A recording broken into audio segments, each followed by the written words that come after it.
ये कहानी टिंटिन नाम के एक रिपोर्टर की है जो अपनी एक इन्वेस्टिगेशन में सोने से भरी हुई शिप को समुद्र के बीच ढूंढता है। ये कहानी आपको फुल ऑफ एडवेंचर और एक रोमांचक जर्नी पर लेके जाएगी। तो कहानी शुरू करते हैं। कहानी की शुरुआत में हम टिंटिन नाम के एक रिपोर्टर को देखते हैं जो अपने डॉग स्नोई के साथ मार्केट के बीच अपना पोर्ट्रेट बनवा रहा था कि उसी वक्त टिंटिन की नजर पास ही रखे एक शिप के मॉडल पर जाती है जो दिखने में 3 पाल वाला, डबल टैक्स और 50 तोपे, जिसका नाम यूनिकॉर्न था। टिंटिन देखकर समझ जाता है कि ये शिप का मॉडल बहुत पुराने समुद्री कप्तान की विरासत है, लगभग 17वीं सदी के चार्ल्स द्वितीय के समय का। टिंटिन बस अब उसे खरीदना चाहता था और वो उसे खरीद लेता है, पर तभी सर पर हैट पहना एक आदमी टिंटिन के पास आता है और वो उससे उस जहाज को वापस खरीदना चाहता था, पर टिंटिन उसे बेचना नहीं चाहता। ये सुनते ही वो आदमी टिंटिन से कहता है कि देखो बच्चे, तुमने इस जहाज को खरीद कर एक बड़ी मुसीबत को मोल ले लिया है। टिंटिन, कैसी मुसीबत? हैट पहना आदमी कहता है कि जल्द से जल्द इस जहाज से पीछा छुड़ाओ,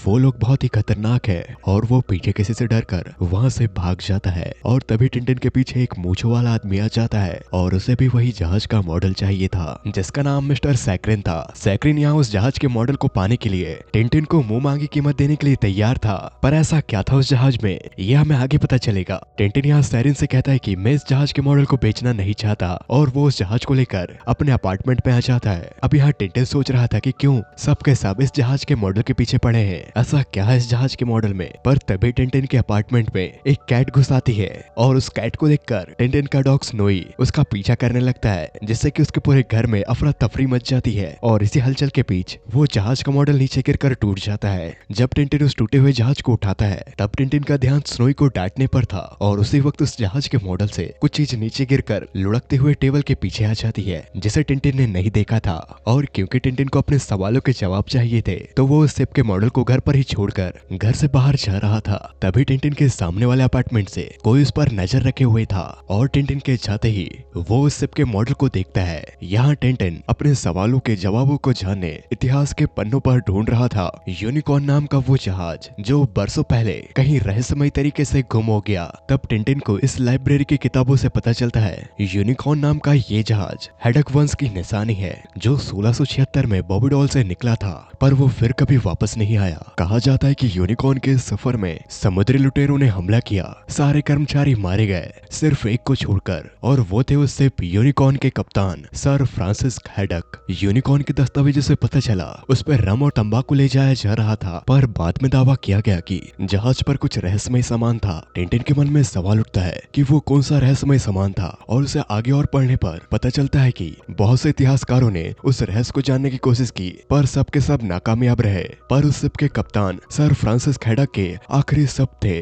सिर्फ एक सच्चा हैडक ही उस जहाज के रहस्य को जान पाएगा। तभी हम उस लाइब्रेरी में देखते हैं कि टिंटिन को छुपकर एक हैट पहना आदमी देख रहा था जिसे टिंटिन नहीं देख पाता। वो अपने अपार्टमेंट में वापस लौटता है। यहाँ उसके मन में सवाल चल रहा था कि कुछ ना कुछ गड़बड़ है इस जहाज के मॉडल के साथ, और जैसे ही वो अपने रूम में आता है वहाँ से जहाज गायब था, मतलब उसे किसी ने चुरा लिया। इस बात को गहराई से जानने के लिए टिंटिन हैडक परिवार के एक पुराने पैलेस पर जाता है, जहाँ अंदर ढूंढने पर वो पैलेस काफी पुराना था। अंदर एक यूनिकॉर्न का शिप का मॉडल दिखता है जो हूबहू उसी के शिप के मॉडल की तरह था।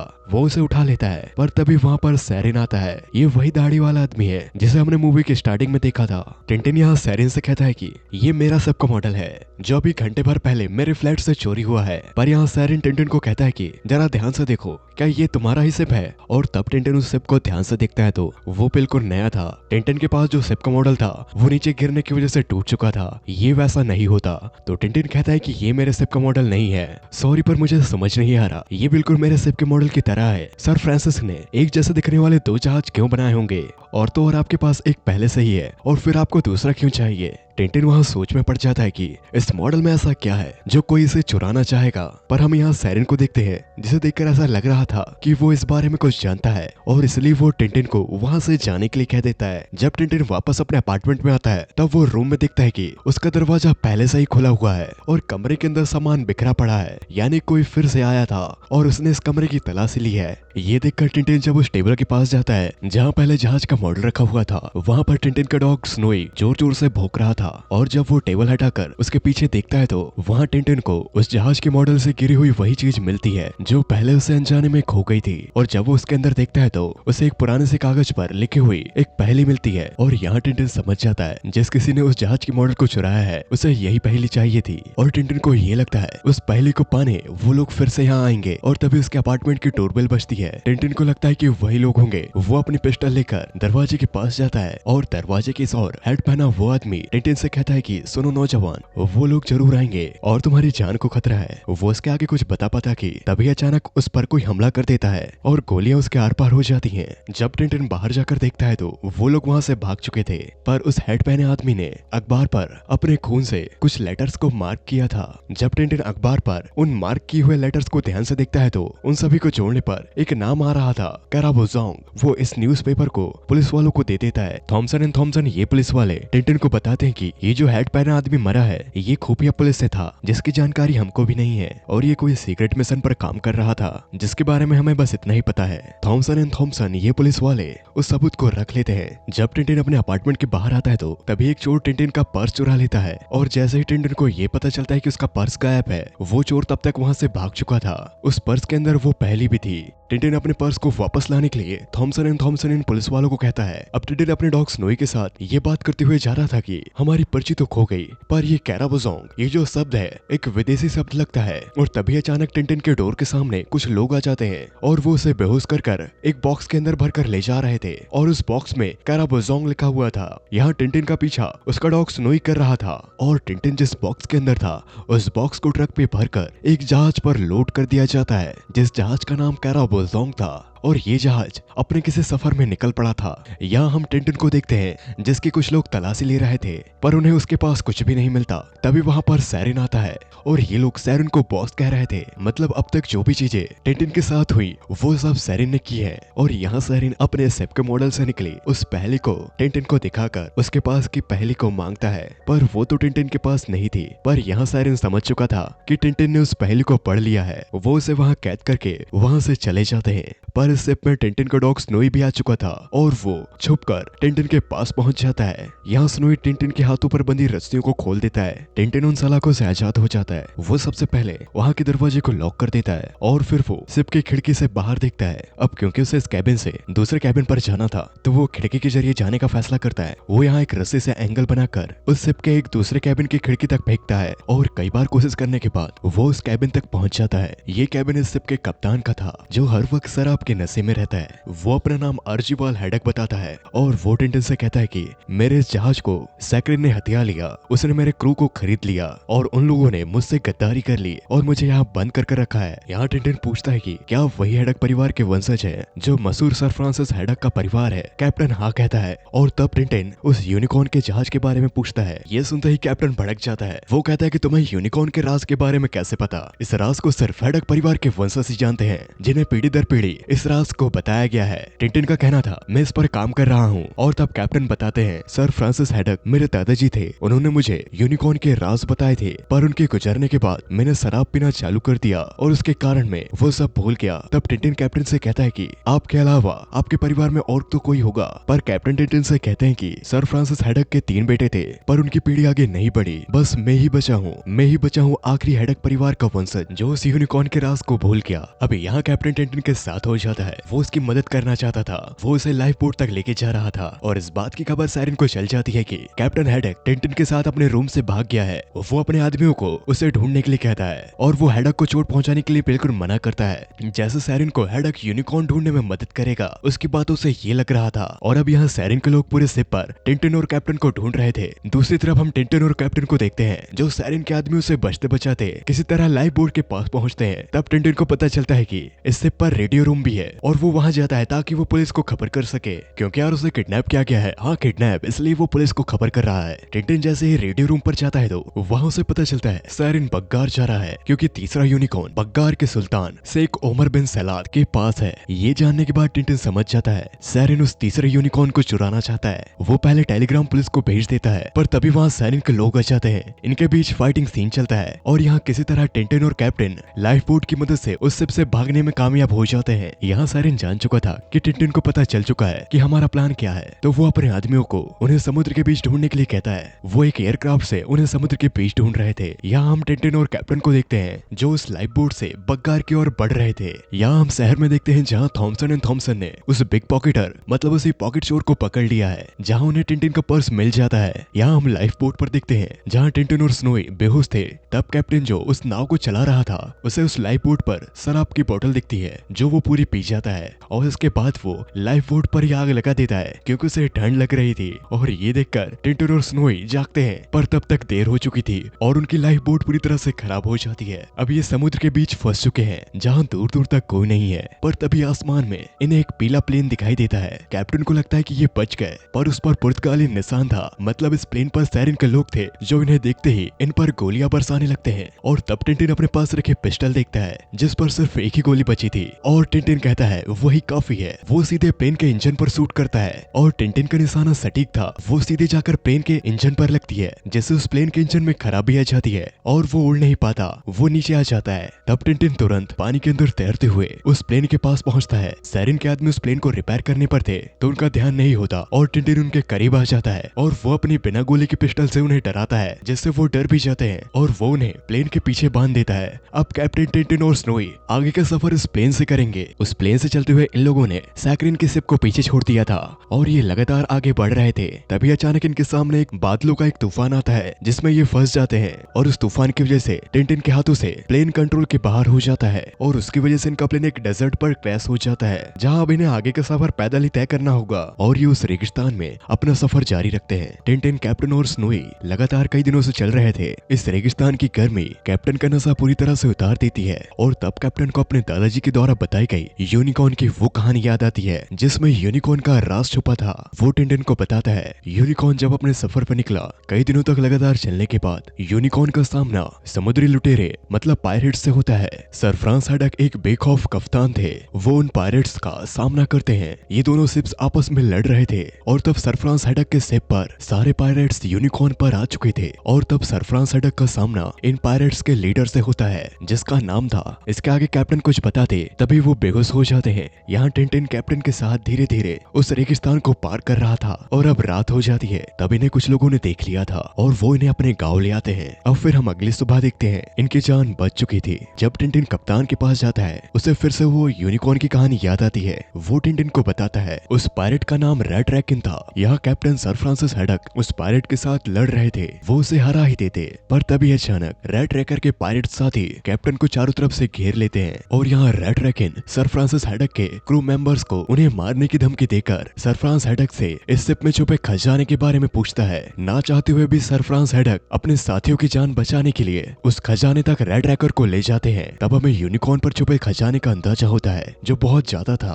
और यहाँ रेड रैकम खजाना मिलते ही सर फ्रांस हैडक के सारे साथियों को मार देता है और रेड रैकम ने सर फ्रांसिस हैडक को रस्सी से बांध दिया था। सर फ्रांसिस हैडक जानते थे कि ये पायरेट मुझे भी खत्म कर देगा और वो इस खजाने को लूट लेगा, इसलिए सर फ्रांस हैडक रात में बड़े चालाकी से उन रस्सियों से आजाद होते हैं और यूनिकॉर्न पर रखे असला बारूद वाले कमरे पर जाते हैं जहाँ से वो बारूद को ऊपर तक लाते हैं और वो बस आग लगाने ही वाले थे कि तभी रेड ड्रैगन आ जाता है। इनकी फिर से काफी लंबी लड़ाई चलती है और आखिरकार सर फ्रांस हैडक उस बारूद पर आग लगा देते हैं और वो जहाज के बाहर समुद्र में कूद जाते हैं। आग असला बारूद तक जैसे ही पहुंचती है तब यूनिकॉर्न पर एक बड़ा धमाका होता है जिससे कि यूनिकॉर्न वहां तबाह हो जाता है। तब यहाँ मरते वक्त red dragon sir France headache से कहता है कि हम दोबारा जरूर मिलेंगे और उस वक्त मैं तुम्हें हरा कर रहूंगा। और एक और धमाका होता है जिससे यूनिकॉर्न पर रखा सारा खजाना आसमान में उछल जाता है और सारा खजाना समुद्र के नीचे। पर यहाँ कुछ खजाना सर फ्रांस हैडक ने अपने पास रख लिया था। कहानी प्रेजेंट पर आती है और यहाँ कैप्टन टिंटिन से कहते हैं कि सैक्रिन मेरा दुश्मन है और वो मेरे जान के पीछे पड़ा है क्योंकि वो रेड ड्रैगन के खानदान से है। तब यहाँ टिंटिन कहता है इसलिए सर फ्रांस हैडक ने अपने ही जहाज को समुद्र में डुबा दिया और उस खजाने को समुद्र की गहराइयों में छुपा दिया क्योंकि वो खुद खत्म हो जाएंगे पर उस खजाने को रेड ड्रैगन के हाथ नहीं लगने देंगे। और उस खजाने को सही हाथों तक पहुंचाने के लिए उन्होंने सुराग छोड़े। 3 सुराग पहेलियों में रहस्य बनकर छुपाए गए और सिर्फ एक सच्चा हैडक ही इन रहस्यों को सुलझा सकता है। कैप्टन कौन सा रहस्य? टिंटिन उस जगह का जिस जगह पर डूबा था इतिहास का सबसे बड़ा खजाना। और अब ये तीसरी पर्ची लाने बग्गार चल पड़ते हैं। कैप्टन और टिंटिन कुछ ही समय में बग्गार पहुंच जाते हैं जहाँ उन्हें सैक्रिन का शिप भी दिखता है। इसका मतलब वो भी बग्गार पहुंच चुका है। अब ये लोग बग्गार शहर के बाजार इंतजार पर थे तभी इनके पीछे थॉमसन एंड थॉमसन आ जाते हैं, जिन्हें टिंटिन का टेलीग्राम मिल चुका था और उन्होंने टिंटिन का वॉलेट उसे वापस कर दिया था। टिंटिन देखता है उसके वॉलेट पर अब भी उस पहेली की पर्ची है। अभी यहाँ टिंटिन को बाकी की 2 पर्चियां हासिल करनी है। तभी इन्हें पता चलता है बग्गार के सुल्तान के महल में मेलेडी नाइटिंगेल का शो होने वाला है और तब टिंटिन समझ जाता है कि इसी का इस्तेमाल करके सैकरिन उस जहाज को चुराएगा। तब सीन चेंज होता है और हम सुल्तान के महल में देखते हैं जहाँ सैकरिन मेलेडी के साथ था। मेलेडी एक सिंगर होती है और कुछ ही देर में इसका शो चालू होने वाला था। सैकरिन उस तीसरे यूनिकॉर्न के मॉडल को देखता है जो वहाँ पास ही रखा था।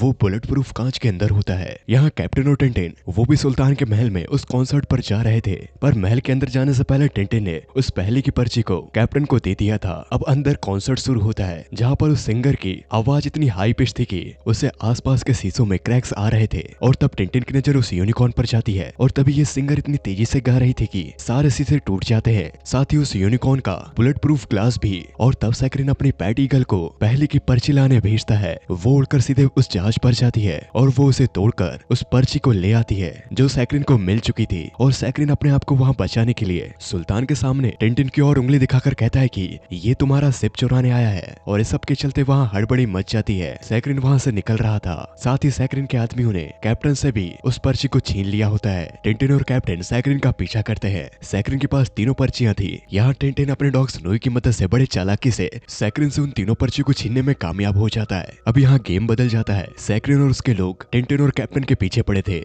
और काफी लंबा चेसिंग सीन चलता है और इस मूवी के अमेजिंग एनिमेशन और एक्शंस दिखाए जाते हैं। कभी वो पर्चियां सैकरिन का पैट ईगल पकड़ लेता है तो कभी टिंटिन के पास आ जाती हैं। पर जब वो पर्चियां टिंटिन के हाथ लगने ही वाली होती हैं कि तभी सैकरिन ने स्नोई और कैप्टन को पकड़ लिया था और वो उन्हें समुद्र में डुबा देने की धमकी देता है। पर यहाँ टिंटिन उन पर्चियों को देखता है जो साथ पर रखी हुई थी और उन्हें मिलाने पर कुछ कोऑर्डिनेट्स दिख रहे थे। क्योंकि यहाँ स्नोई और कैप्टन की जान खतरे में थी तो वो ईगल को छोड़ देता है, जिससे सैकरिन को वो 3 पर्चियां मिल जाती हैं और वो अपने जहाज से वहां से निकल पड़ता है। अब यहाँ टिंटिन हताश बैठा था, उसे लग रहा था कि वो हार गया। तब यहाँ कैप्टन टिंटिन से कहता है कि बहुत लोग तुम्हें बताना चाहेंगे कि तुम हार गए, तुम नाकामयाब हो, तुम नहीं कर पाए, पर तुम याद रखना बच्चे, तुम कभी भी अपने आप को हारा हुआ मत समझना, क्योंकि दुनिया क्या कहती है इससे फर्क नहीं पड़ता। फर्क इससे पड़ता है कि तुम अपने आप को क्या मानते हो। और तब टिंटिन को याद आता है कि उसने उस जहाज से पुलिस वालों को टेलीग्राम भेजा था और भेजी गई उस फ्रीक्वेंसी की मदद से पता लगाया जा सकता है कि वो जहाज किस ओर जा रहा है। और उनके पास थॉमसन एंड थॉमसन थे जिनके पास प्लेन भी होता है। अभी उस प्लेन की मदद से सैकरिन से जल्दी पहुंच जाएंगे। हम यहाँ सैकरिन के जहाज को देखते हैं जो वापस उसी शहर के बंदरगाह पर आ जाता है जहाँ से वो निकला था। और जैसा हमने सोचा था सैकरिन से पहले टिंटिन और कैप्टन पहुंच चुके थे। यहाँ कैप्टन सैकरिन की कार को क्रेन से ऊपर उठा लेता है ताकि वो भाग ना पाए। और इसके बाद यहाँ कैप्टन और सैकरिन की लंबी लड़ाई चलती है। इस बीच टिंटिन सैकरिन से उन 3 पर्चियों को ले लेता है और यहाँ पुलिस वालों ने सैकरिन को गिरफ्तार कर लिया था। और अब कैप्टन और टिंटिन उन 3 पर्चियों की मदद से खजाने तक पहुंचेंगे। जब टिंटिन उन 3 पर्चियों को मिलाकर देखता है तो उस पर उन्हें कुछ कोऑर्डिनेट्स दिख रहे थे। इसका मतलब खजाना उन्हीं कोऑर्डिनेट्स पर है। और फिर टिंटिन और कैप्टन उन कोऑर्डिनेट्स को फॉलो करते हुए मार्लिन स्पाइक हॉल तक पहुंचते हैं जो हेडक वंश का पुराना पैलेस था। यहाँ कैप्टन हेडक का बचपन बीता है। ये लोग जब अंदर जाते हैं तो उन्हें वहाँ ढूंढने पर एक खुफिया कमरा मिलता है और तब यहाँ टिंटिन और कैप्टन को वहाँ पर एक बड़ा सा ग्लोब दिखता है, जिसे जब कैप्टन ध्यान से देखते हैं तो उन्हें उसमें एक टापू अजीब दिखता है, क्योंकि वो एक समुद्री कप्तान थे और वो समुद्र के चप्पे चप्पे से वाकिफ थे, क्योंकि वो टापू रियल मैप में एग्जिस्ट ही नहीं करता।